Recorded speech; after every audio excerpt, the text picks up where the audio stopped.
इधर तो नहीं चलो इन्हें तो थारे चल ना थारा बेटा चल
जो मोह माया मान मत्सर मदन मर्दन वीर है, जो विपुल विघ्नों बीच में भी ध्यान धारण धीर है।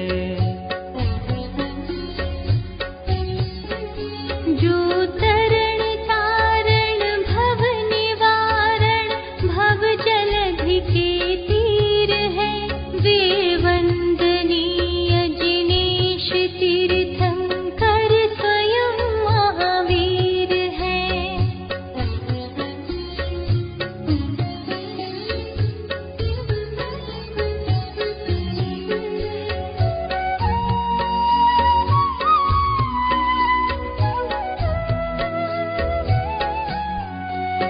जो राग द्वेष विकार वर्जित लीन आत्म ध्यान में, जिनके विराट विशाल निर्मल अचल केवल ज्ञान में।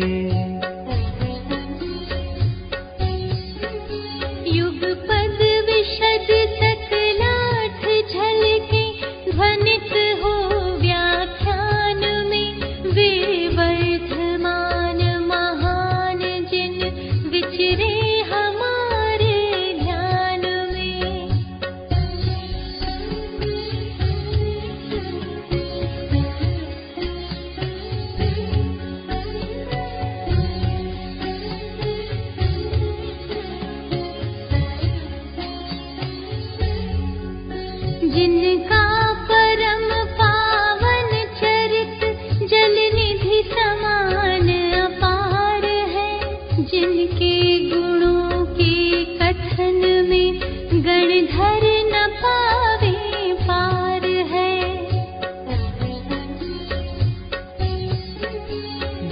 वीत राग विज्ञान ही जिनके कथन का सार है, उन सर्वदर्शी सन्मति को वंदना शतबार है।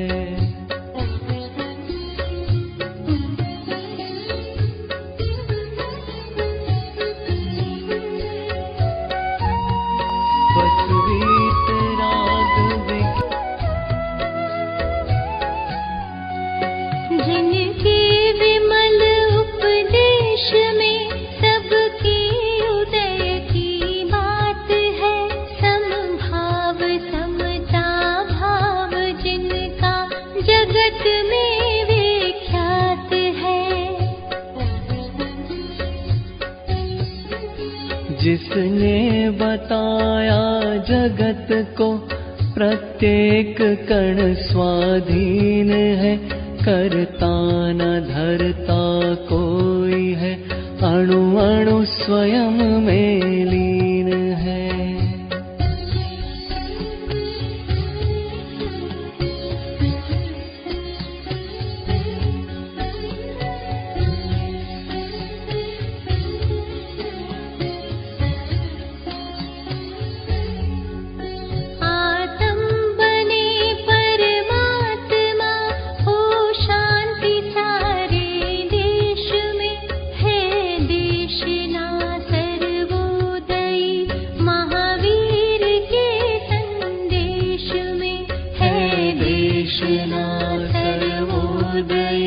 महावीर के संदेश में।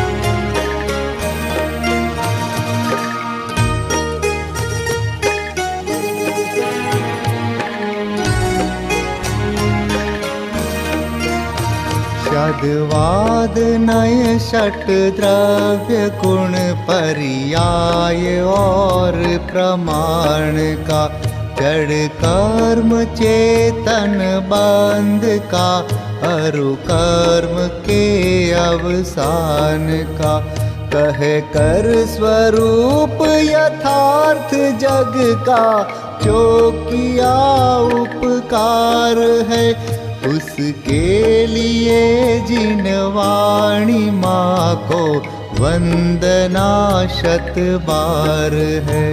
उसके लिए जिन वाणी माँ को वंदना शत बार है, वंदना शत बार है, वंदना शत बार है।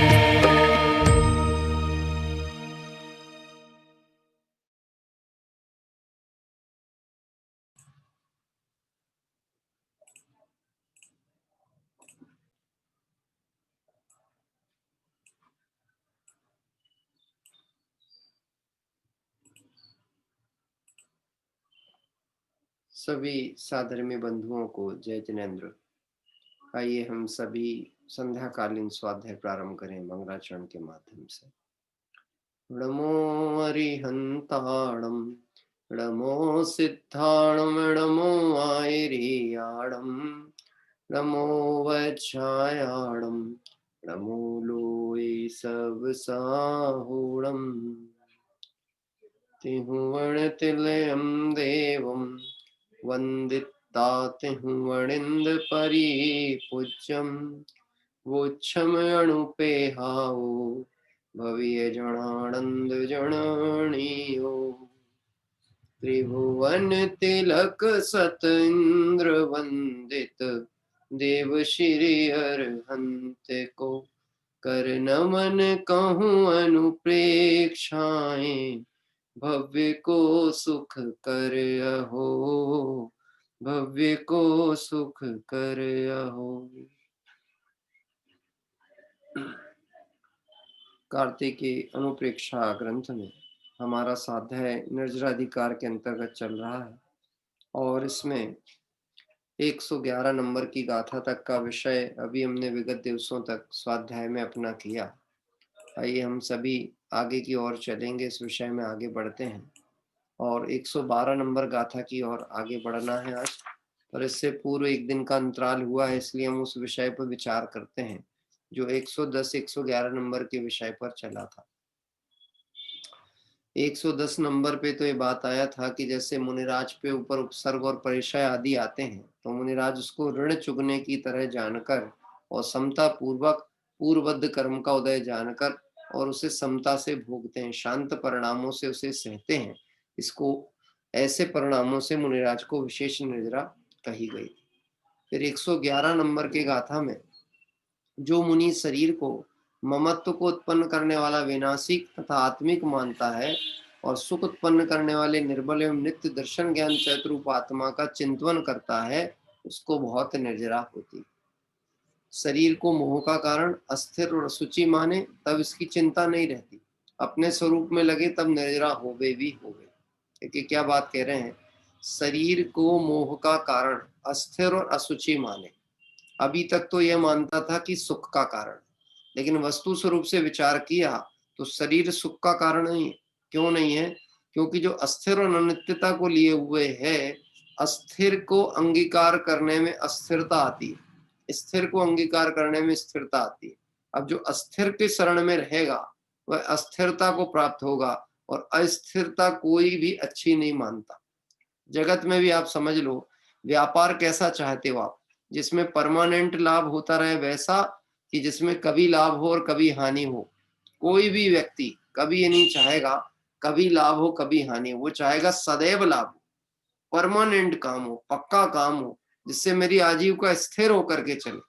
इसका मतलब है ये जितना भी मोह परिणाम है जो अस्थिरता और अपवित्रता का कारण है, वह सब, देखिए क्या कहा लाइन,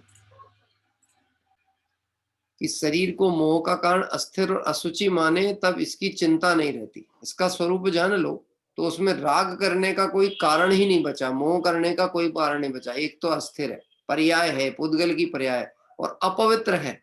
तो अपवित्र शरीर को अपवित्र देखा और आत्मा को पवित्र देखा। ये दो भिन्न द्रव्यों का ज्ञान होने पर अपवित्रता से मुझे क्या संबंध, इसलिए उसकी चिंता नहीं रही और अपने स्वरूप में लगे तो निर्जरा ही निर्जरा विशेष रूप से वृद्धि को प्राप्त हुई। इस तरह यह चर्चा यहाँ पर आई थी। 3 पॉइंट गुरुदेव श्री के प्रवचन में हमने देखे थे, जिन्हें हम एक बार पुनः स्मरण करें। इसी गाथा के आधार पर देह अपवित्र है, आत्मा पवित्र है। पहला पॉइंट, देह अपवित्र है, आत्मा पवित्र है। दूसरा, देह विनाशी है, आत्मा अविनाशी। देह कैसी है? विनाशी, और आत्मा अविनाशी तत्व। और तीसरा, देह ममत्व की जनक है और आत्मा ज्ञान दर्शन चारित्र का जनक है। देह जो है वो मोह के उत्पन्न करने वाले, और सिर्फ देह का मोह नहीं, देह से मोह होने पर देह संबंधित समस्त पदार्थों से भी वही धारा चलती है। आपको ये बात कही थी, जिसे अपनी स्त्री से प्रेम होता है वह मात्र स्त्री से प्रेम है इतना ही नहीं है, वह स्त्री जिस नगर की उस नगर से भी प्रेम।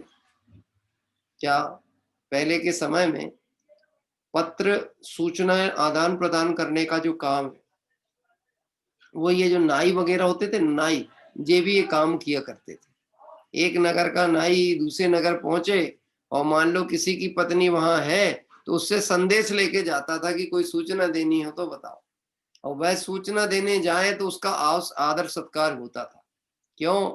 क्योंकि यह मेरे पत्नी के नगर से आया है, इसका भी सम्मान होना चाहिए, सूचना लेकर के आया। ऐसे जिसको उस देह से मोह है, उस देह से संबंधित सभी पदार्थों से उसकी मोह की धारा जुड़ने ही वाली है। इसलिए यहाँ कहा गया देह की ममत्व की जनक है और आत्मा ज्ञान दर्शन चारित्र का जनक है। यदि मोह पड़ा हुआ है एक देह के प्रति भी, तो पूरे विश्व के साथ वह मोह परिणाम विश्वव्यापी रूप लेने वाला है। इस तरह 111 गाथा तक की चर्चा हुई। आज 112 नंबर गाथा से विषय को आगे हम पढ़ेंगे और विचार करते हैं। पहले गाथा पाठ करते हैं। अपाणम जोड़िद्दै गुणवत्ताणं करेदि बहुमाणं मण इंद्रियाणं विजयी ससरूप परायणो हो। निंदा करे निज दोष की बहुमान पर गुण का करे।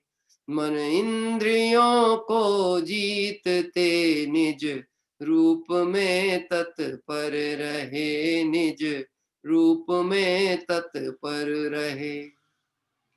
अन्वयार्थ, जो साधु अपाणम निंदई, अपने किए हुए दुष्कृत की निंदा करता है, गुणवत्ताणम बहुमाणम करेदी, गुणवान पुरुषों का प्रत्यक्ष परोक्ष बड़ा आदर करता है, मन इंद्रियाण विजयी, अपने मन व इंद्रियों को जीतने वाला होता है, सस्वरूप परायणो हो, वह अपने स्वरूप में तत्पर होता है, उसी के बहुत निजरा होती।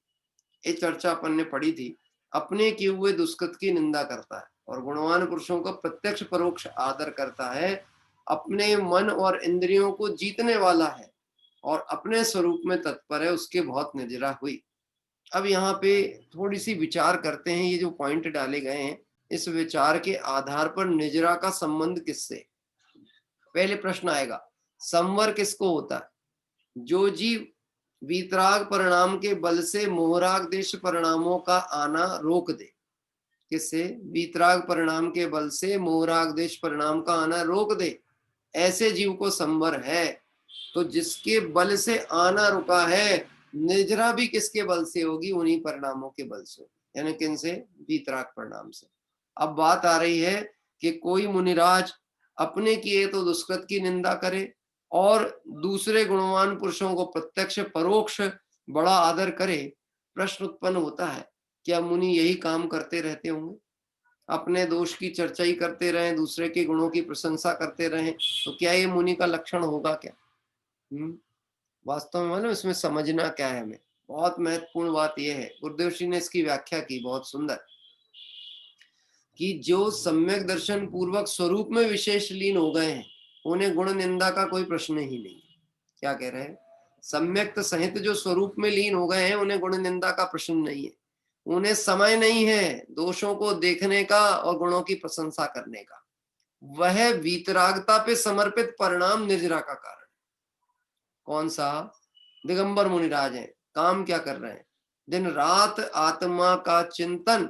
अब आत्मचिंतन के काल में अपनी निंदा कर रहे हैं कि दूसरे की प्रशंसा कर रहे हैं? कि ना निंदा कर रहे हैं ना प्रशंसा कर रहे हैं। जगत में जो व्यक्ति, एक तो ऐसा होता है आप किसी के लिए कुछ कर दो तो आप भले, और आप किसी का काम बिगाड़ दो तो बुरे। और एक बात ये हो सकती है, ना आप किसी का भला करो ना बुरा करो, आप कुछ भी नहीं करो तो ना आप भले ना बुरे।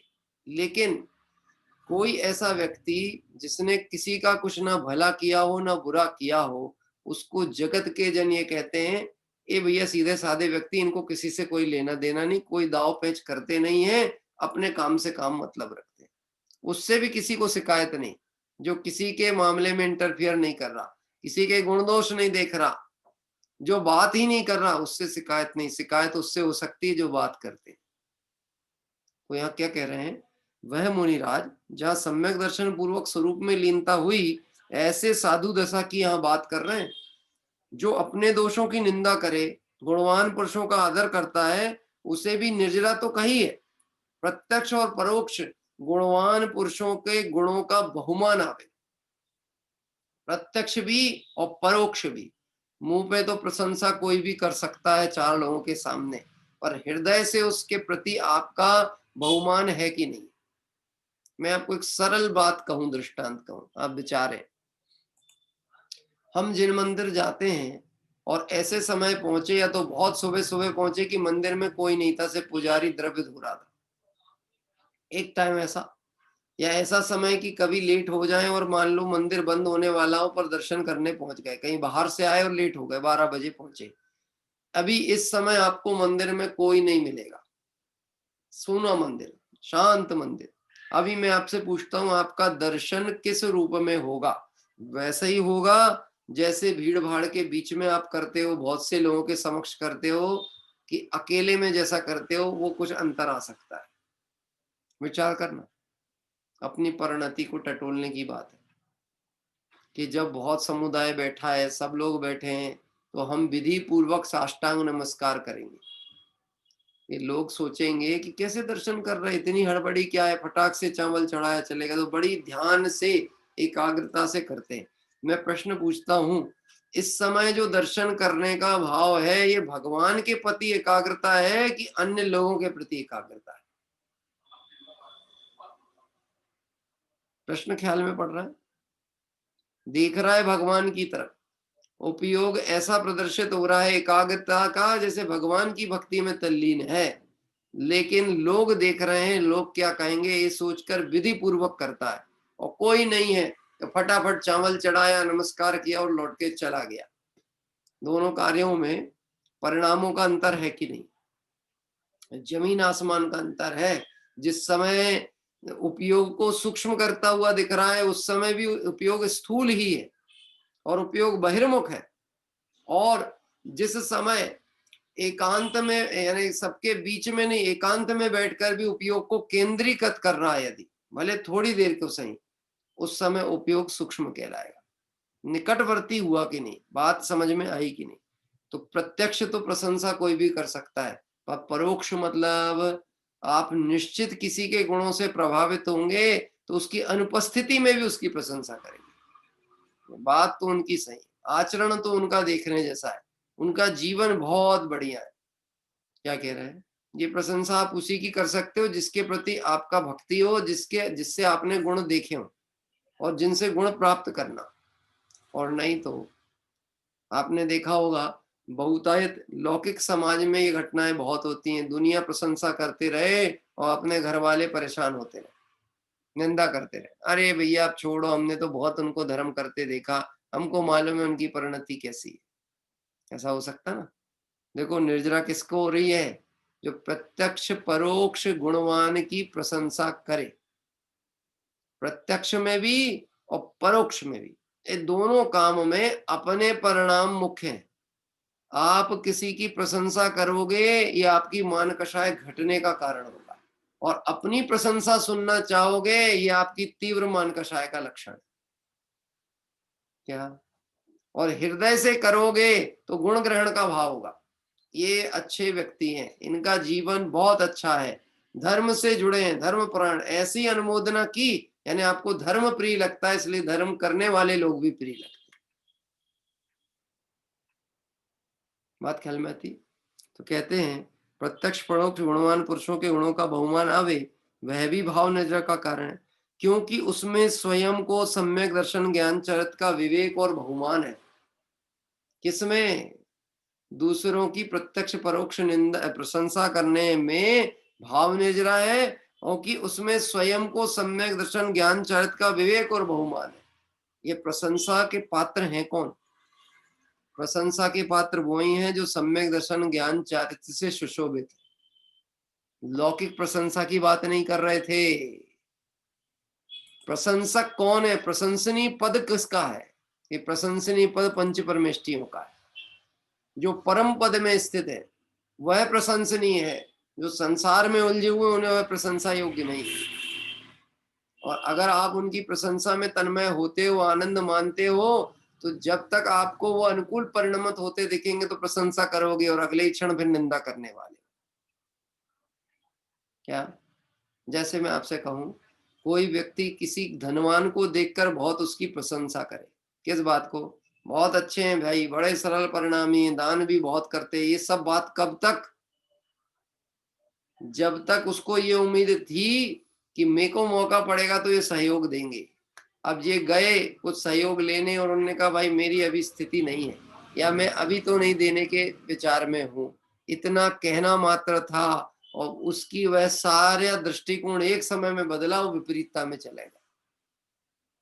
अब जितने गुण थे ना वो सब अवगुण दिखना चालू हो जाएंगे।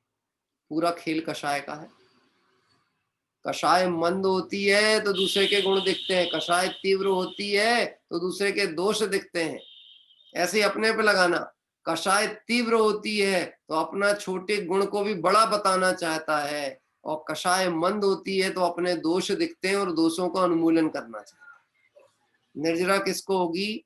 जो स्वा को देखेगा, स्वा को जानेगा, स्वा को समझेगा, उसको निर्जरा कही। जो मन इंद्रियों को जीतता है अर्थात अतीन्द्रिय चिदानंद स्वरूप में स्थिर होता है, उस जीव को बहुत निर्जरा होती है। समय सार में कहा है, निंदा ग्रहणा का शुभ भाव अशुद्धि और विषकुंभ है। निंदा ग्रहा का परिणाम विषकुंभ है, अशुद्धि है। क्या कह रहे हैं? किसी की निंदा, प्रशंसा, यह जो भी परिणाम है इसको विषकुंभ कहा। क्यों कहा? दोनों ही कषाय के रूपक है। समझना भैया, दोनों कषाय के रूपक हैं, एक तीव्र कषाय, एक मंद कषाय। और ये बात अपन ने स्वाध्याय में चर्चा में रखी है। कौन सी कषाय अच्छी, बुखार कौन सा अच्छा, तीव्र बुखार अच्छा कि मंद बुखार अच्छा? सतीश जी, कौन सा बुखार अच्छा है, तीव्र की मंद? तीव्र ऐसा है कि नहीं संभले और मस्तक पे चढ़े और आदमी का देह छूट जाए, और मंद ऐसा है कि शरीर में पड़ा रहे और धीरे धीरे उसको क्षय रोग में कन्वर्ट कर दे। आप कौन से बुखार को अच्छा मानते हो, पहला कि दूसरा? कि दोनों अच्छे नहीं, चाहे तीव्र हो चाहे मंद हो, दोनों ही घातक है। बात क्या मेरा? इसलिए समय सार में निंदा ग्रहणा का शुभ भाव अशुद्धि विषकुंभ है। यहाँ कहते हैं कि अपने दोषों की निंदा और गुणी जीवों का बहुमान इत्यादि भाव शुद्धि और निजरा का कारण है। तो क्या इन दोनों कथनों में विरोध है? भाई विरोध नहीं, किंतु अपेक्षा भेद है। इनमें विरोध नहीं है, किसी अपेक्षा से कथन किया गया। क्या? गुणी जनों का बहुमान इत्यादि के समय अपने को अंदर में ज्ञान की स्थिरता का जो भाव वर्तता है उसे मुख्य गिनकर निर्जरा कही गई। दूसरे की प्रशंसा के काल में हमें व्यक्ति की प्रशंसा के लिए नहीं की, हम गुणों के प्रशंसक हैं। आपको पता है हम महावीर भगवान को मानते हैं या हम उन्हें मानते हैं जो वीतरागी सर्वगुण हितोपदेशी हो? किसको मानते हैं? बुद्ध वीर जिन हरिहर ब्रह्मा, या उसको स्वाधीन कहो, आपको जो कहना है कहो, लेकिन उनमें 3 लक्षण होना चाहिए। जिसने राग द्वेष कामादिक जीते सब जग जान लिया, सब जीवों को मोक्ष मार्ग का निष्प्रय हो उपदेश दिया। 2 पंक्तियों में 3 गुणों की चर्चा आ गई। जिसने राग देश सब जीते, हाँ क्या कह रहा है, और सब जग जान लिया। राग द्वेष जीते ने वीतरागी, सब जग जाना ने सर्वज्ञ, और सबको मोक्ष मार्ग का उपदेश दिया ने हितोपदेशी। ऐसे लक्षण जिनमें हो वो हमारे भगवान है। फिर तुम उनको महावीर की जगह ब्रह्मा भी कहो, शंकर भी कहो, कोई नाम कहो, हमें कोई तकलीफ नहीं। लोगों को प्रश्न उठता है कि चौथे काल के मुनि और पंचम काल के मुनि में कोई अंतर है क्या? कि मैंने कहा मुनि में कभी कोई अंतर नहीं होता, श्रवण में कभी अंतर नहीं होता, श्रवणाभास में अंतर होता है, श्रवण में अंतर नहीं होता। कोई भी कभी ये प्रश्न पूछे तो बहुत सावधानी से उत्तर देना, आप मुनि को मानते कि नहीं मानते? क्या? तो पहला प्रश्न, आपको ये प्रश्न क्यों उत्पन्न हुआ? आपको शंका है मुनि के ऊपर? पूछने वाले को नहीं, नहीं हमको तो कोई शंका नहीं। तो फिर आपको हम पे शंका क्यों हुई? कि बोले आप जैसे चौथे काल वालों को मानते हो, परवर्ती को मानते हो, तो आगे वालों को भी मानोगे कि नहीं मानोगे? हम सिर्फ मुनि को मानते हैं। किसको मानते हैं? ना हमें चौथे काल से मतलब है, ना 5वें से, ना 6वें से। मुनि धर्म अनुसार जिनका जीवन है हम उन्हें मानते हैं। अच्छा, जिनका जीवन नहीं है उन्हें मानते हो कि नहीं मानते? कि हाँ उनको भी मानते हैं, पर क्या मानते हैं? कि यह मुनि धर्म अनुसार नहीं, इतना मानते हैं। तो बोले फिर तो आप कषाय करते होंगे, हैं? उनसे राग करते होंगे। अब समझना, ना हम किसी से राग कर रहे हैं ना द्वेष कर रहे हैं। जैसा है वैसा मानना, राग द्वेष नहीं होता। राग और द्वेष तब होता है जैसा नहीं है वैसा कहा जाए। अब राग में अपने बच्चों की भूल नहीं दिखती, मोह में अपने बच्चों की भूल नहीं दिखती, और दूसरे के बच्चे की अच्छाइयां नहीं दिखती। मोह की ऐसी स्थिति होती है। और द्वेष में अपने बच्चे का दुर्गुण भी होगा तो उसको प्रकट नहीं करना चाहेगा, और दूसरे के में छोटा दोष भी होगा तो उसको सबको बताता फिरेगा। क्या कह रहा है? ऐसी स्थिति है। तो देखो कहते हैं विरोध नहीं है किंतु अपेक्षा कथन है।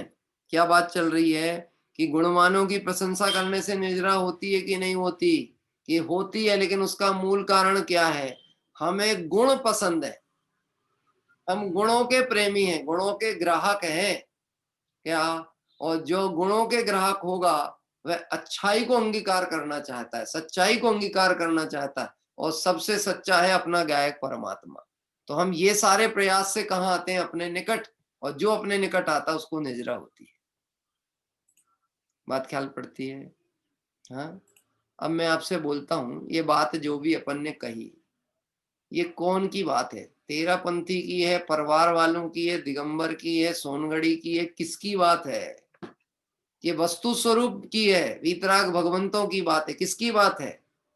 पहले तय करना किसकी बात है। लोगों को ज्ञान नहीं है, व्यर्थ की आकुलता में परेशान होते रहते, इनकी बात, उनकी बात, इसकी बात, मेरी बात, तेरी बात। हाँ,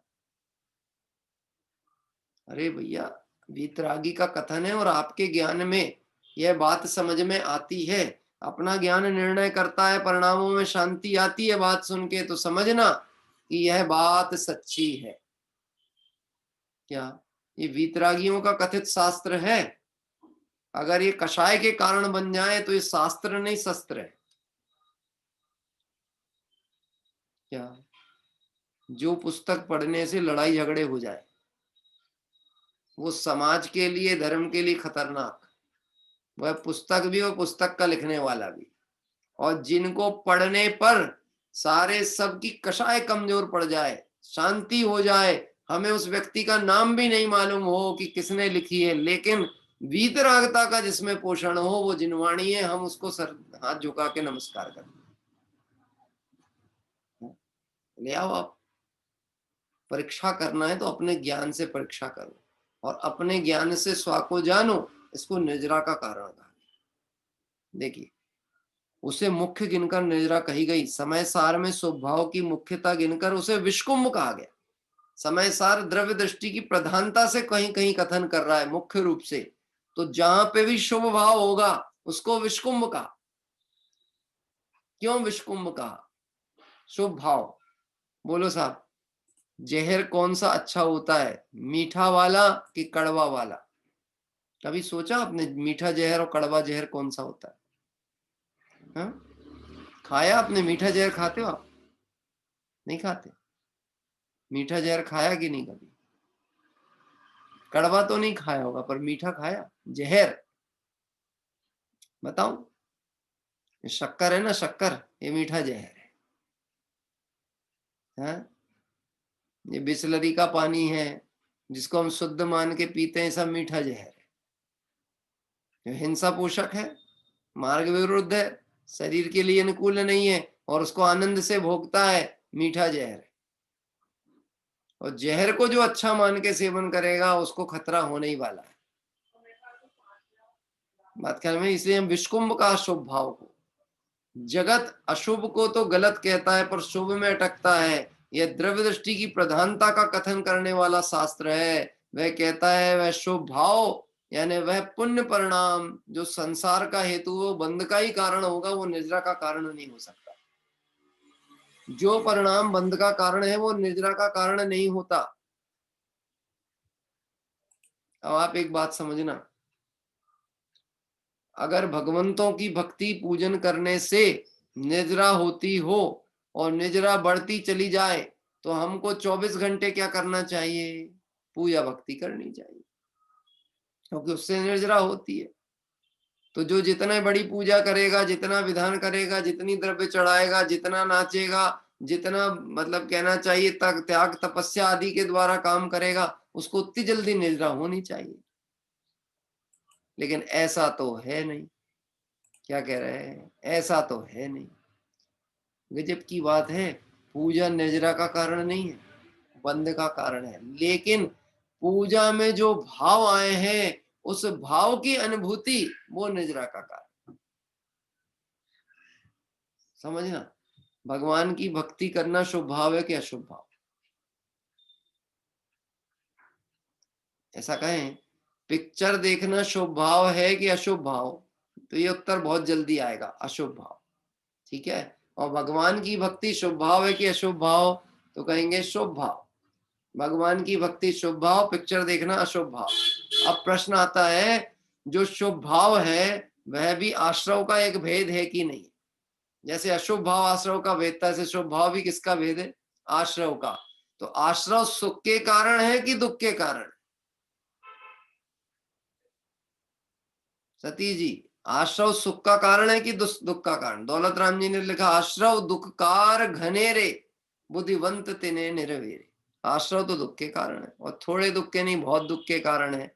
तो प्रश्न उत्पन्न होता है, भगवान की भक्ति सुख का कारण है कि दुख का कारण है? अरे पंडित जी, ऐसे प्रश्न नहीं पूछा करो, ये तो बहुत खतरनाक है, नहीं तो हमारे तो पिछले 300 दिन बेकार कहलाएंगे। क्या कह रहे हैं कि तुम 300 नहीं 3000 दिन बैठना, लेकिन समझे बिना मामला सुलटने वाला ही नहीं, बात समझनी पड़ेगी। क्या कह रहे हैं?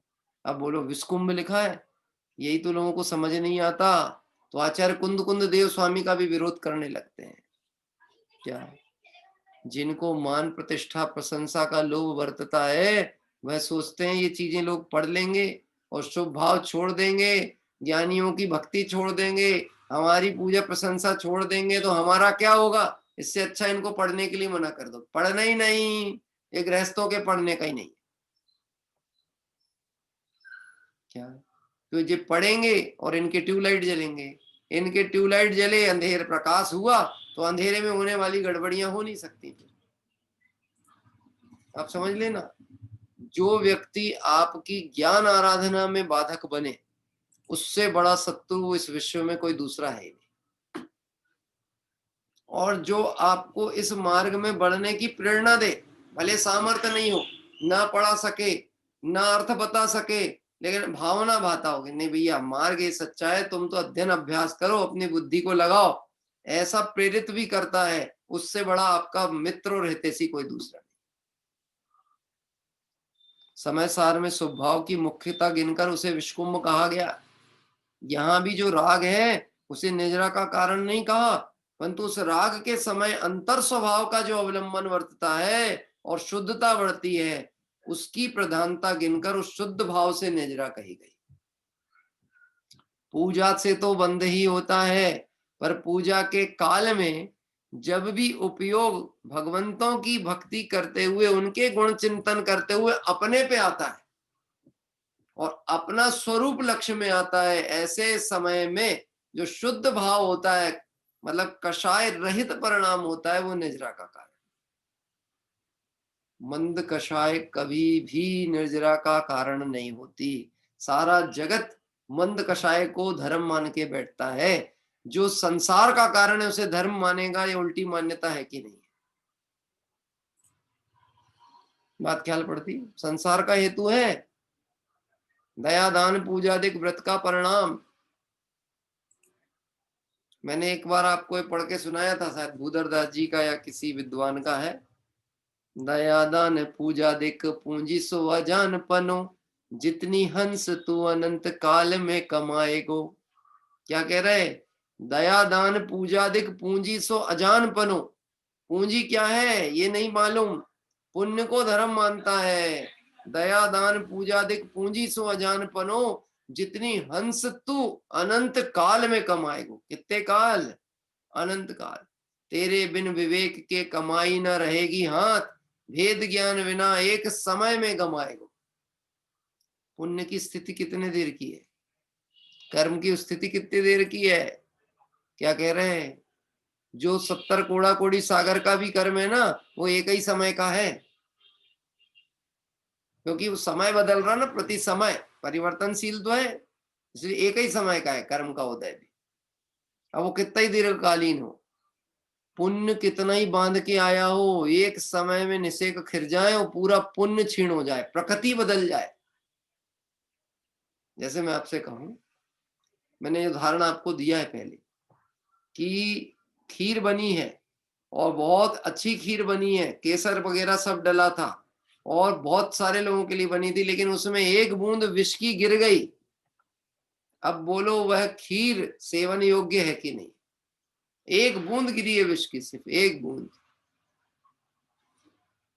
अब आपको जीवन मूल्यवान लगेगा कि पैसा मूल्यवान लगेगा? अरे इतना महंगा है भैया, ऐसे थोड़ी ना फेंक देंगे। कहेगा मरण होए तो होए। अब ये कोरोना समय में ना, जब हॉस्पिटलों में जगह नहीं थी, लोग भागते थे, मैं आपसे पूछता हूँ, वहां जाकर के पहले ही पूछते होंगे आपका रेट क्या है? आप हमको सोने का, एक बेड पे आराम करने का कितना लोगे?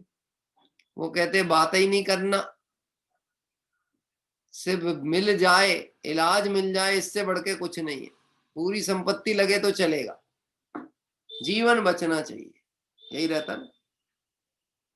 ऐसे समझना, ये बात जचेगी पटेगी तो ये बात आगे टिकेगी और आगे बढ़ेगी। ये बात समझ में आती कि नहीं? शुभ भाव विषकुंभ है और ज्ञानी विषकुंभ की चाह नहीं रखते, और अज्ञानी विषकुंभ को ही अमृत समझ के पीते हैं। वो अमर कैसे होंगे? वो तो मरने वाले, पक्की बात। तो कितनी सरल सी चर्चा है, एक बात समझे।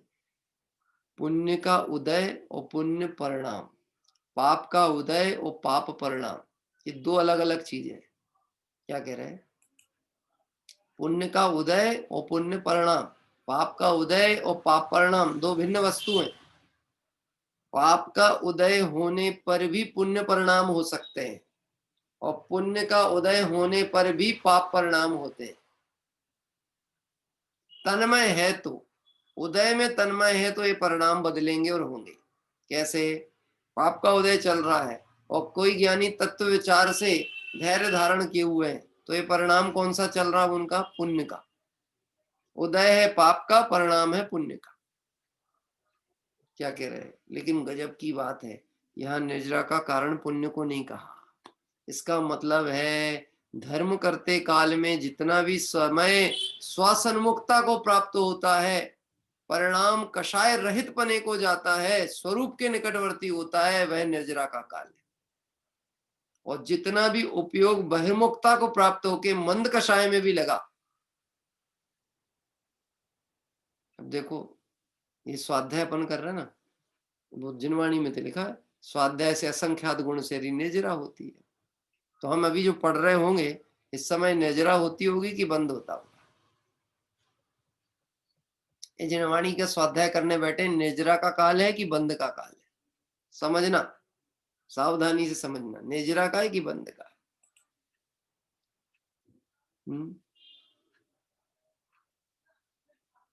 कि सब कुछ निर्जरा होती होगी, कुछ बंद होता होगा। एक बात तो ये भी कह सकते हैं, थोड़ी निर्जरा थोड़ा बंद।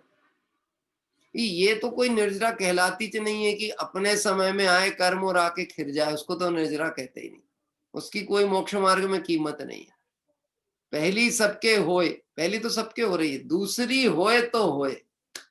अब समझना, स्वाध्याय के काल में जैसे ही स्वसन्मुखता होती है, स्वरूप अपने चिदानंद ज्ञायक की तरफ लक्ष्य ले जाके स्थिर होता है, बाह्य विकल्प जल्पों से हटता है, उस काल में नवीन कर्मबंध प्रक्रिया रुकती है, और जो पूर्वबद्ध उदय में था वो आके चला गया, उसको निर्जरा कही गई। नवीन रुकी है तो,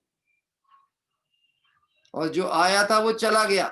ना हम आए वाले में तन्मय हुए और ना हमारे परिणामों से नवीन का बंद हुआ, उसको निर्जरा कही है। तो स्वाध्याय से असंख्यात गुण श्रेणी निर्जरा क्यों कही? कि स्वाध्याय करते काल में उपयोग स्वसन्मुख अधिक होता है, पूजा करते काल में नहीं होता। क्या कह रहे हैं? पूजा में कदाचित क्वचित कभी हो, नहीं तो राग की धारा में बहता चला जाए तो पता न लगे। मैं आपसे पूछता हूं, स्वाध्याय 40 मिनट 45 मिनट और कोई बड़ा विधान हो प्रतिदिन 3 घंटे चले, तो बोलो ज्यादा आसान किसमें है बैठना, स्वाध्याय में कि 3 घंटे के विधान में? आप किसी को अभी आमंत्रण करता बना करके मुकुट हार पहना के बैठा दो 3 घंटे, आखिरी में 2 मिनट आपको बोलना है साहब कार्यक्रम कैसा लगा, बिल्कुल ऐसा अलर्ट होके बैठेगा आखिरी तक। क्यों? क्योंकि मुझे आखिरी में बात कहनी है। प्रिपेयर्ड करेगा, पन्ने पे लिखेगा क्या पॉइंट बोलना है, सब तैयारी करके रखेगा। होता है ना। अब मैं बोलता हूं वह 3 घंटे बैठा है, उपयोग धर्म समझने का था कि प्रदर्शन का था?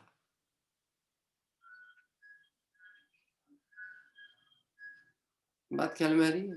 3 घंटे बैठा है, जितनी देर, ऐसा नहीं कह रहे, उसमें भी जितनी देर भाव वासना हो जाए, धर्म सुनते हुए उपयोग टिक जाए, उतना देर उसका सार्थक, और बाकी तो आश्रव का ही कारण। कर्म ही बांध रहा बैठ कर।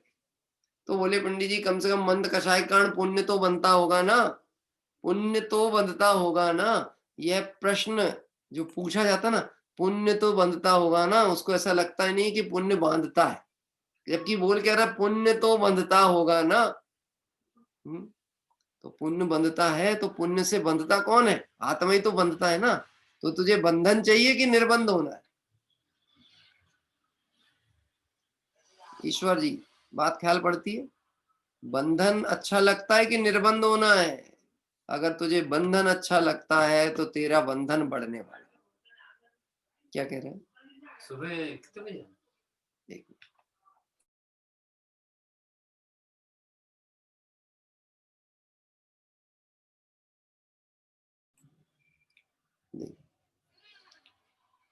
तो जो पुण्य हमें जो प्रिय लगा है ना, उसको समय सार में विष कुंभ का, ये बात समझने बहुत आवश्यक है। क्या कह रहे हैं? नहीं तो भूल से जो चीज रोग बढ़ाने का कारण हो, हम उसे इलाज का कारण समझते रह जाए। इसलिए एक बात समझना, मोक्षार्थी आत्मार्थी का कर्तव्य है सम्यक दर्शन प्रकट हो उसको, और सम्यक दर्शन होते ही अनंत संसार संबंधी जो कषाय अनुबंध है वो रुके, तो उसके जीवन की सफलता और सार्थकता है। और नहीं तो तुम कितना ही ज्ञान कर लेना, कितना पूजा भक्ति कर लेना, कितना दान कर लेना, इससे संसार का एक फेरा भी कम होने वाला।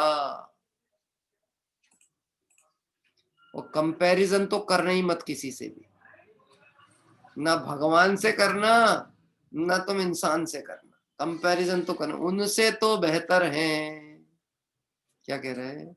ये बात तो करना ही नहीं, उनसे तो बेहतर है कि उनसे तो खराब है। कहाँ राजा भोज और कहाँ गंगू तेली।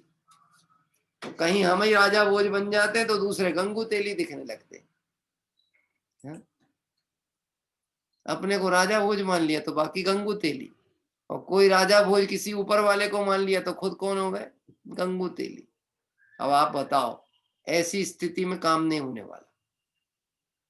निजरा किसके?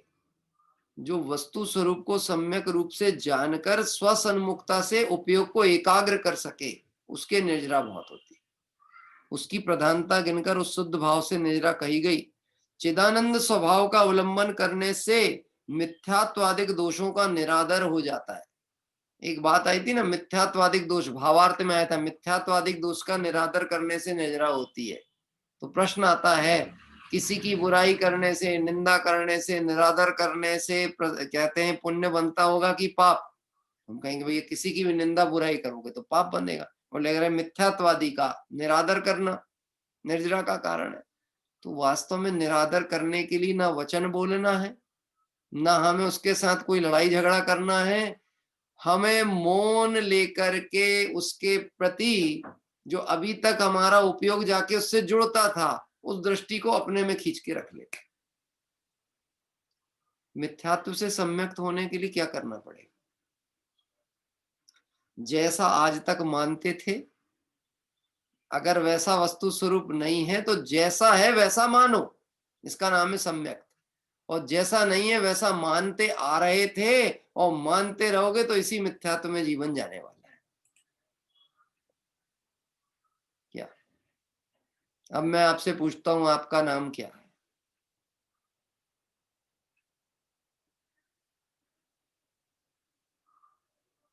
हाँ? अब आप ये मत पूछना पंडित जी स्कूल का नाम बताना है कि पाठशाला का नाम बताना है, ये धर्म कक्षा वाला नाम बताऊं कि स्कूल वाला बताऊं, कि दुकान वाला नाम बताऊं कि घर वाला नाम बताऊं? हाँ? कि मैं पूछ रहा हूं आपका नाम, आप पर्याय की तरफ भागे फिर से। कौन सा बताना साहब, आप बताइए, हमारे पास तो बहुत है और हम तो शादवाद वाले हैं। किसी भी अपेक्षा से कहेंगे, अरे भैया कथन अपेक्षा से होगा तत्व निरपेक्ष होता है, कथन अपेक्षा से होता है। आप बंबई रहते हो, आप छिंदवाड़ा रहते हो, ये किसी अपेक्षा का कथन है। आप अपने में रहते हो, ये वास्तवता सत्यता ये है कि आप अपने में रहते हो, स्थान में नहीं रहते, क्षेत्र में नहीं रहते, नगर में नहीं रहते, ग्राम में नहीं रहते। सुबह कहा था ना, मुस्कुराइए आप कहाँ हो, अपने घर में हो, गायक में हो, मुस्कुराओ। मुस्कुराओ मतलब प्रसन्न हो, है? अब इस बात पे हम क्या मुस्कुराएं कि भैया भिलाई से कोई आया, कि बंबई वाला आया, छिंदवाड़ा आया, और छिंदवाड़ा वाले कोई पूछे ही नहीं रहे उनको, है? अब भले बोर्ड पे लिखा है मुस्कुराइए प्रसन्न होइए आप छिंदवाड़ा, कहा है कि खाक प्रसन्न हुए हम। कोई आओ भगत नहीं है, कोई पूछ नहीं रहा, फोन उठा नहीं रहे, हमको जाना है, भोजन करना है, कोई बुला नहीं रहा, काहे के प्रसन्न हुए हम। लेकिन ज्ञायक में आता है तो आनंद आए बिना नहीं रहता, क्योंकि ज्ञायक आनंद का पिंड ही है और उस जीव को निजरा कही। अब आप समझ लेना, संबर निजरा मोक्ष, ये जो उपाधि जिन्हें गिना गया है, ये सब आत्मा प्रिय लगेगा तो होंगे, और आत्मा की रुचि नहीं होगी तो ये होने वाले। तब फिर कहा मिथ्याचारिक कर्म कैसे टिकेंगे, उनका तो अभाव ही हो जाएगा। इस प्रकार स्वभाव के अवलंबन से निजरा होती है, यानी जिसने चैतन्य स्वभाव को लक्ष्य में लिया उसके मिथ्यात्व टिक सकता, और जिसको अपना अपना पहचान नहीं है उसको सारी दुनिया ठगने वाली है, पक्की बात। इस तरह से ये यहाँ पर अभी 112 गाथा का प्रवचन हुआ। अभी 113 गाथा पर देखो, कुछ बातें ऐसी हैं जिनको बहुत स्पष्टता विशेष अनुभव ज्ञानियों के अभ्यास शैली से समझना आवश्यक है। नहीं तो हम ऊपरी ऊपरी पढ़ के निकल गए और हमने ये पकड़ लिया कि व्रत उपवास आदि करने से, गुप्ती समिति के आचरण से निजरा होती है, तो हमको यही लगेगा पुण्य से ही निजरा होती है, मंद कषाय से निजरा होती है। तो बोलो वो तो हम करते ही हैं साहब, वो तो हम करते हैं, व्रत भी करते हैं, उपवास भी करते हैं, यथासंभव अभी जैसा जैसा सुनते हैं तो जीवन सुधार भी लिया है। एक बात समझ लेना, कितना ही सुधार लेना, पूरा कभी नहीं होने वाला, पर जो पूरा है उसको लक्ष्य में लोगे तो सुधारना नहीं पड़ेगा, सुधरा सुधराया है। क्या कह रहे हैं, समझना ध्यान से। हाँ, आप कितना ही सुधार लेना, मैं अब धर्म के कारण से कषाय कम से कम करूंगा, मान कषाय नहीं करूंगा, क्रोध कषाय नहीं करूंगा, वस्तु तत्व का विचार करूंगा, मैं इतना सुधर जाऊंगा, बिल्कुल भगवान के जैसा बन जाऊंगा। कि तू भगवान नहीं बन सकता, भगवान के जैसा नहीं बन सकता, क्योंकि तुझे किसी जैसा नहीं बनना है, तू स्वयं भगवान है, जैसा वैसा नहीं बन, ये स्वीकार करके है। हाँ, अभी देखो हम मालूम कैसे प्रभावित होते, कहाँ प्रभावित होते। बोले साहब वो अमुक व्यक्ति विद्वान है, उनका क्षोभसम बड़ा गजब का है, कितनी गाथाएं याद हैं, ऐसा निकाल के बताते हैं गहराई की बात, वो सुनते हैं तो मन भीग जाता, काश हमारा क्षोभसम भी ऐसा हो जाए, ऐसी एक एक बात जिनवाणी की गाथाएं हमारे हृदय में बैठ जाएं तो हम भी प्रवचन करने लगे। क्या कह रहा है, हम भी सबके, सारे जगत के जीवों का भला कर दें, ऐसा बस हमको वो आ जाए, ट्रिक आ जाए, वो कला आ जाए, वो विशुद्धि हो, प्रसिद्धि हमारी हो जाए। अब आप समझना, मूल में भूल पड़ी हुई है। क्या कह रहे हैं, आत्महित की भावना नहीं है, बाकी सब लौकिक प्रपंच माथे में डले हुए, आत्महित की भावना नहीं।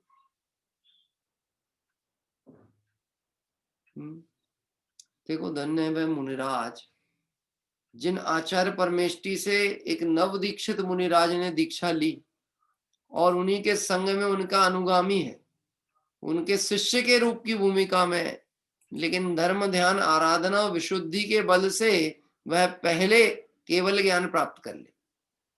क्या कह रहे हैं, और जो आचार्य पदवीधारी थे वो बैठे के बैठे रहे और जो केवल ज्ञान प्राप्त कर ले। अब मैं आपसे पूछता हूँ, एक बात समझना, प्रश्न बड़ा महत्वपूर्ण है। वो आचार्य परमिष्टि के मन में क्या लगता होगा, हैं? भैया गजब हो गया, कल के आए, आज मोक्ष पहुंच गए, हम बैठे के बैठे रह गए, दुनिया क्या सोचेगी? जी कैसे बड़े मुनिराज हैं, इनका तो धर्म ध्यान बड़ा कमजोर है, वो कल के आए और आज चले गए। हाँ? सुनो, वो इस बात से नहीं कहना चाहिए प्रभावित होते कि ये कल के थे कि परसों के थे। हाँ? कि इनको अभी हो गया और हमको नहीं हुआ, क्योंकि ये जो हुआ नहीं हुआ ये सब अवस्था का राग है। किसका राग है? पर्याय का राग। और जिसको राग पड़ा है पर्याय का, उसकी पर्याय बिगड़ने ही वाली है। गजब है मुनिराज की समता। क्या कह रहे हैं कि शिष्य मोक्ष चला गया तो इनको विकल्प नहीं कि हमारा क्या होगा, कि हम और उग्र पुरुषार्थ करेंगे, हम और स्वरूप सन्मुखता लाएंगे। मैं आपसे प्रश्न करता हूं, अशुभ परिणाम अच्छे हैं कि बुरे हैं? बुरे हैं, ये तो सभी कहेगा बुरे हैं। अब अशुभ परिणाम आप क्या चाहते हो, आपको आए कि नहीं आए? अशुभ परिणाम आना चाहिए कि नहीं आना चाहिए? विचार करके बोलिए, आना चाहिए कि नहीं? आपका मन क्या कह रहा है? आना चाहिए आपके जीवन में, आप चाहते हो आए? नहीं आना चाहिए ना? तो कैसे परिणाम आना चाहिए? शुभ परिणाम आना चाहिए, धर्म के आना चाहिए, दया दान व्रत पूजा भक्ति के आना चाहिए। अच्छी बात, अशुभ नहीं आना चाहिए, शुभ आना चाहिए। लेकिन शुभ ही आते रहें और शुभ अनुसार ही बंद होता रहे, तो आपकी यह जो भावना है वो निर्जरा की तरफ जा रही है कि बंद की तरफ जा रही है?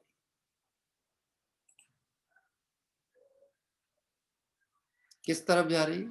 बंद की तरफ। तो बंद में तो पड़े ही हो तुम। क्या कह रहे हैं? बंध में तो पड़े ही हो। अब तो निर्बंध स्वभाव की आराधना करो। यदि निर्बंध होना चाहते हो तो निर्बंध की आराधना करो, बंध के कारणों को मत पोषो। बंध के कारण को यदि तुम मुक्ति का कारण मानोगे तो ये मिथ्यात्व है। बात ख्याल पड़ती है। 113वीं गाथा पढ़ेंगे, सामान्य उसका चर्चा अन्वयार्थ पढ़ के विराम ले लेंगे। पहले गाथा पाठ करते हैं। तस्य यस्य जम्मो तस्य विपावस्य निज्जरा होदी, तस्य विपुण्यम वड्डदी, तस्य विसोखम परम होदी। है सफल उनका जन्म उनके पाप को ही निर्जरा, बढ़ता उन्हीं का पुण्य उनको मोक्ष सुख होवे खरा, मोक्ष सुख होवे खरा।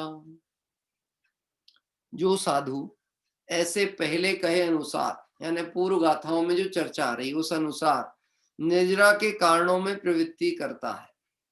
कौन कौन सी बातें जो हम पूर्व गाथा में पढ़ गए हैं? उपसर्ग परिचय आदि के कालों में भी समता धारण करता है, पूर्वबद्ध कर्म की निर्जरा जानता है, पूर्व कर्म का उदय इसलिए अवस्था हो रही है ऐसा जानता है, और समता अंगीकार करता है आदि आदि। पहले कहे अनुसार निर्जरा के कारणों में प्रवृत्ति करता है। तस्य सहलो जन्मो, उसी का जन्म सफल है। तस्य भी पावस्य निर्जरा होती, उसी के पाप कर्म की निर्जरा होती है। निर्जरा के कारणों में प्रवृत्ति करता है। अब मैं फिर से प्रश्न उत्पन्न करता हूं, निर्जरा का कारण क्या था? अशुभ भाव की शुभ भाव? न अशुभ भाव न शुभ भाव, स्वभाव निर्जरा का कारण था। तो भले कहा जा रहा पूर्व कहे अनुसार, लेकिन पूर्व कहे में भी लेना क्या? जो श्वसन मुक्ता को प्राप्त होंगे उनको निर्जरा होगी। क्या कह रहे हैं? जो श्वसन मुक्त होंगे उन्हें निर्जरा होगी, जो श्वास से दूर जाएंगे उनको बंद होगा। उसी के उत्कृष्ट पुण्य का अनुभाग बढ़ता है और उसी को उत्कृष्ट सुख और मोक्ष प्राप्त भी होता है। देखिए इस तरह से यहाँ पर अभी हमने ये इसका अन्वयार्थ पढ़ रहे हैं। उसी के पाप कर्म की निजरा होती है, तस्वी पुण्यम बढ़दी, उसी के पुण्य कर्म का अनुभाग बढ़ता है। तस्वी सौखम परम होदी, और उसी को उत्कृष्ट सुख और अर्थात मोक्ष प्राप्त होता है। गजब की बात है, पुण्य भी बढ़ता है और मोक्ष भी प्राप्त होता है। लेकिन पुण्य की चाह से पुण्य नहीं बढ़ता है, पुण्य पाप से दृष्टि हटा करके आराधना करने से पुण्य बढ़ता है। क्या तेरी पूजा का फल हो प्रभु, यह शांत शुभाशुभ ज्वालाएं, मधुकल्प फलों सी जीवन में प्रभु शांति लताएं छा जाए। पूजा का फल क्या होना चाहिए? शुभ अशुभ की ज्वालाएं शांत हो जाए। स्वाध्याय का फल क्या चाहते हो? कि स्वाध्याय के बल में ये पुण्य पाप का जो रस पड़ा था, राग और द्वेष रूप उसमें दृष्टि पड़ी थी, वो हट जाए। स्वाध्याय का ये फल है। क्या कह रहे हैं? पुण्य में राग नहीं, पाप में द्वेष नहीं, दोनों स्थिति में संभाव। ऐसी परिणति तो दिगंबर मुनिराज में मुख्यपने दिखती है और उनके मार्ग का अनुसरण करने वाले भव्य जीवों के जीवन में भी दिखती है, यथासंभव दिखती है। जो निर्जरा के कारण में, भावार्थ, जो निर्जरा के कारण में प्रवृत्ति करता है, उसके मिथ्यात्वादिक पापों का नाश होता है, पुण्य की वृद्धि होती है और वही स्वर्ग आदि के सुखों को भोगकर मोक्ष को प्राप्त होता है। ये नियम ही है। क्या कह रहे हैं कि जो जीव जिनके पास में पाप का उदय तो जिनका क्षरण को प्राप्त हुआ, लेकिन इन मंद कषाय के परिणाम से जिनने पुण्य बांधा था, वह पुण्य का भी उदय जब तक पूरा ना हो, उन्हें संसार में रहना पड़ता है। और वह पुण्य का उदय भी क्षय को प्राप्त इसलिए होता है क्योंकि वो पुण्य के उदय में तन्मय ना होके स्वस्वरूप में तन्मय रहते, वह पुण्य भी क्षय हो जाता है और जो सच्चा सुख है, मोक्ष सुख है, आत्मिक सुख है, वो प्रकट होता है। इस तरह निर्जरा की प्रक्रिया में 113वीं गाथा का भी हमने भावार्थ और अन्वयार्थ लिया। अब इस विषय पे कल पुनः आगे थोड़ी सी चर्चा और करेंगे। अभी यहाँ पर विराम लेते हैं। आइए भक्ति के क्रम में चलेंगे। कोई आध्यात्मिक भक्ति, यदि मैंने सुबह भी कहा था किसी का नाम था तो देखेंगे, और नहीं है तो अन्य साधर्मी ले सकते हैं। हाँ जी, कोई को लेना है तो आप हाथ ऊपर करें।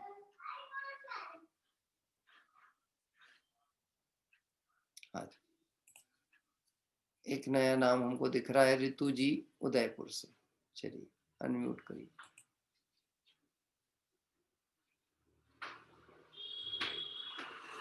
अनम्यूट कर लीजिए। जय जिनेन्द्र। जय जिनेन्द्र। हट तजो रे बेटा, हट तजो रे बेटा, मत जाओ वनवास बेटा, मोह तजो रे बापू, मोह तजो रे बापू, जाने दो वनवास पिताजी, जाने वनिमा कंटक, वनिमा कंकर, वनिमा बाग विकराल बेटा, मत जाओ वनवा, बाघ सिंह तो मित्र सम, मैं धरूंगा आत्म ध्यान पिताजी, जाने दो वनवा, सुखमय भव की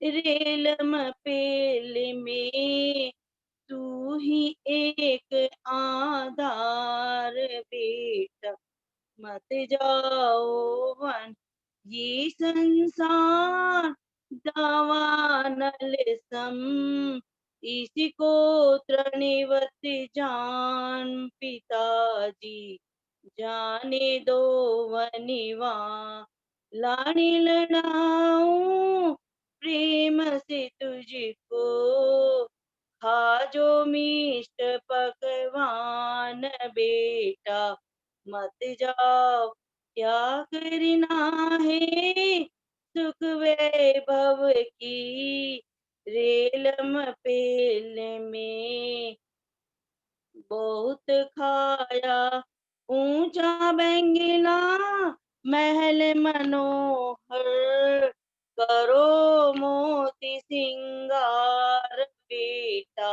मत जाओ वन, ये महली मसान हीरा मोती, ये पुद्गल पिंड बापू, मोहत जोरे कोमलिकाया तेरी है सुंदर, कैसे सहोगे बेटा, मत जाओ वनवा। श्रीफल से जो गोला जुदा है, वैसे जुदा है काय पिताजी। शुद्ध आत्म गोला है जैसे, जुदा है कर्म और पिता। 11 वर्ष की अल्प आयु में छोड़ना परिजन साथ बेटा। मैं तो शाश्वत शुद्ध तत्व हूँ, सिमरमणि का साथ पिताजी। आज्ञा दीजो शोध पिताजी, मुझे जाना प्रभु दरबार बाबुल। वेश दिगंबर धर कर बेटा, जाओ खुशी वनवास बेटा। शुक्ल ध्यान की ज्योति जलाकर, जाना शिवपुर बेटा। कुमकुम का सवाल था। जय जिनेन्द्र। अभी सुंदर भक्ति पाठ हमारे ऋतु जी उदयपुर के द्वारा लिया गया। आचार्य कुंद कुंद देव के जीवन वृत्त घटना से संबंधित ये पिता पुत्र का संवाद है, जो आपने पहले भी सुना होगा, जिसमें एक 11 वर्ष का बालक बारंबार यह बात कहता है कि संसार में कुछ नहीं है और मैं संसार से जाना चाहता हूँ। तो मोह की भाषा में उसके पथ को अनेक बार रोकने के लिए अनेक तर्क दिए गए हैं कि ये ऐसी व्यवधाएं आएंगी, ऐसी परेशानियां आएंगी, तुम्हारा ध्यान कौन रखेगा, कंटक के रास्ते होंगे, यह सब प्रतिकूलताओं की बात की गई। क्या कह रहे हैं? लेकिन ज्ञानियों को वह प्रतिकूलता लगती नहीं। उनको तो संसार की यह ज्वाला अग्नि के समान लग रही है, घर गृहस्थी का विकल्प, और वह बाहर की तपती धूप में उस भूमि पर पैर रखने पर मेरा क्या नुकसान। अगर यदि जलेगा भी तो वो जलेगा जिसमें जलने का स्वभाव, यानी देह। आत्मा तो जलती ही नहीं, आत्मा तो गलती ही नहीं। तो ना मुझे वर्षा ऋतु बिगाड़ सकती है, ना मेरा ठंड कुछ बिगाड़ सकती है, ना अग्नि मुझे जला सकती है। सब शरीरों से रहित मैं आत्मा। और ऐसा दृढ़ श्रद्धान रखने वाले वास्तव में कब घर से निकल जाते हैं और निज घर पहुंच जाते हैं पता ही नहीं लगता। ऐसे आचार्य कुंद कुंद देव के पिता पुत्र संवाद की सुंदर चर्चा भी हमने यहाँ पर सुनी भक्ति के माध्यम से। आइए हम सभी भाव प्रतिक्रमण के लिए चलते हैं। कल प्रातः काल का कार्यक्रम 7:30 बजे से रहेगा। 7:30 से 8:20 तक लगभग हम पूर्ण कर देंगे। 50 मिनट के करीब में अपनी पूजन पूर्ण होगी। शांतिनाथ भगवान का कल्याणक तिथि है, इसलिए हम पूजन मतलब तत्संबंधित प्रासंगिक पूजन रखेंगे, जिसकी सूचना आपको अभी ग्रुप में पहुंच जाएगी। और लगभग उसी समय सीमा में हम पूर्ण करने का पूरा प्रयास है, ताकि आगे का हमारा जो कार्यक्रम है हम उसमें सम्मिलित हो सके। आइए भाव प्रतिक्रमण के लिए चलते हैं। समय का बिल्कुल ध्यान रखिएगा, 7:30 पे हो जाएगा, क्योंकि बहुतायत लोग जो मैसेज नहीं पढ़ते, आदत पड़ती ना अपनी, तो ध्यान है टाइम 8 का, तो 8 पे क्लिक करोगे तो वो आपको उतना लाभ नहीं मिल पाएगा, इसलिए वो ध्यान रखिएगा। हे अरहंत प्रभु, मुझसे मन वचन काय द्वारा कृत कार्य अनुमोदना द्वारा समरंभ समारंभ आरंभ द्वारा क्रोध मान माया लोभ द्वारा प्रमाद इत्यादि विभागों द्वारा इस भव में या पूर्व भव में सच्चे देवशास्त्र गुरु की अभिनय हुई हो, व्रतों में अतिक्रम व्यतिक्रम अतिचार अनाचार दोष लगाया हो, एक इंद्रिय से लेकर पंचेंद्रिय तक किसी भी जीव की हिंसा हुई हो, विराधना हुई हो, दिन या रात में लगाए सर्व दोषों का पश्चाताप व्यक्त करता हूं। क्षमा मांगता हूँ, वह मेरे सभी दोष मिथ्या हों, मैं मुझ में रहूं। इस प्रकार मैं इन सभी दोषों का प्रायश्चित करता हूँ। ओम नमः सिद्धेभ्यः। और आइए जिनवाणी स्तुति के साथ सभा को विराम देंगे। हाँ, किसी साधर्मी को लेना हो जिनवाणी स्तुति तो कृपया मुझे संकेत करें, सूचित करें। चलिए, हाँ, हमारे यहाँ बहन ले रही हैं, परिवार सदस्य लेना चाहते हैं।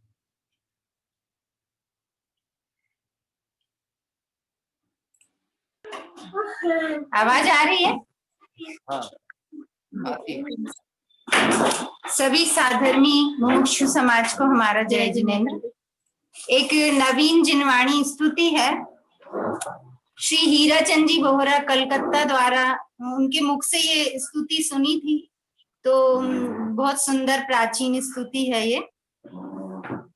प्रभु की अमृत वाणी महान, प्रभु की अमृत वाणी महान, नित्य बोधनी जिन वाणी का, नित्य बोधनी जिन वाणी का, हो सच्चा श्रद्धा, हो सच्चा श्रद्धा ने प्रभु की अमृत वाणी महान, प्रभु की अमृत वाणी महान।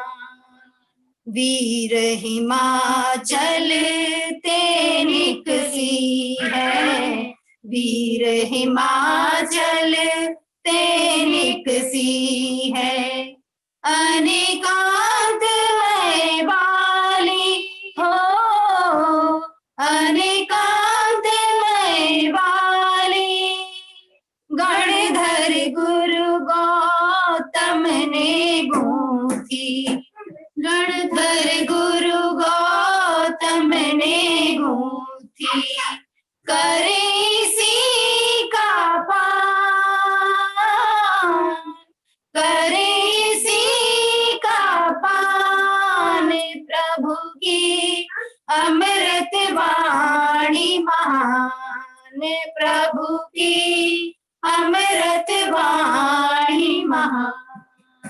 सम्यक दर्शन ज्ञान चरित का, सम्यक दर्शन ज्ञान चरित का, सच्चा बोध करावे, सच्चा बोध करावे, शाश्वत सुख को प्राप्त करें हमें, शाश्वत सुख को प्राप्त करें हमें, हो जाए निर्वाण प्रभु की अमृत वाणी महान, प्रभु की अमृत वाणी महान। द्वादशांग में माँ जिनवाणी, द्वादशांग में माँ जिनवाणी, मेटो भव के बंधन, मेटो भव के बंधन, शत शत वंदन नमन करे हम, शत शत वंदन नमन करे हम, हो जाए सम्यक ज्ञान प्रभु की अमृत वाणी महान, प्रभु की अमृत वाणी महान। नित्य बोधनी जिन वाणी का, नित्य बोधनी जिन वाणी का, हो सच्चा श्रद्धा, हो सच्चा श्रद्धा, प्रभु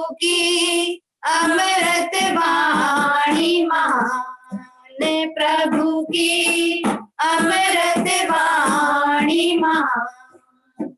जय जिनेंद्र। सुंदर जिनवाणी स्तुति पाठ, प्रभु की अनुभव वाणी महान। ऐसे सुंदर जिनवाणी के द्वारा, स्तुति पाठ के द्वारा माँ जिनवाणी का गुणानुवाद अभी हम सभी ने किया। हम सभी नमोकार मंत्र के पाठ पूर्वक का उत्सर्ग करते हुए भी की सभा को विराम देंगे और कल प्रातः काल 7:30 बजे शांतिनाथ प्रभु के कल्याणक तिथि के मंगल अवसर पर पुनः पूजन और जिन दर्शन का लाभ तो आपको वीडियो के माध्यम से होगा ही होगा। मतलब पूजन के साथ में जो हमारी डॉक्यूमेंट्रीज वगैरह होती हैं वो तो आपको निश्चित ही उसका जिन दर्शन का लाभ प्राप्त होगा। आइए हम सभी चलते हैं, 3 बार नमोकार मंत्र का पाठ करें।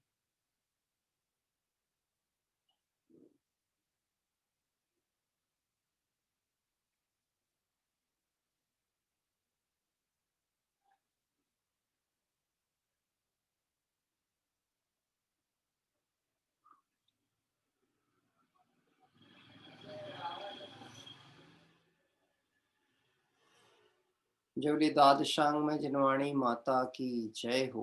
देव शास्त्र गुरु भगवान की जय हो। अनंतानंद सिद्ध परमेष्टि भगवंतों की जय हो। वितरागी जैन शासन की जय हो। इस तरह से अभी हम सभी ने बहुत ही सुंदर कार्तिक अनुप्रेक्षा ग्रंथ के आधार पर निर्जरा भावना की चर्चा को किया। विशेष चर्चा आगामी दिवस में अपन और करेंगे और जो मूल प्रतिपाद्य विषय है उसको लक्ष्य में लेकर हम सभी सर्व कर्मों से मुक्त होवें, इस पवित्र भावना से विराम। सभी साधर्मियों को जय जय।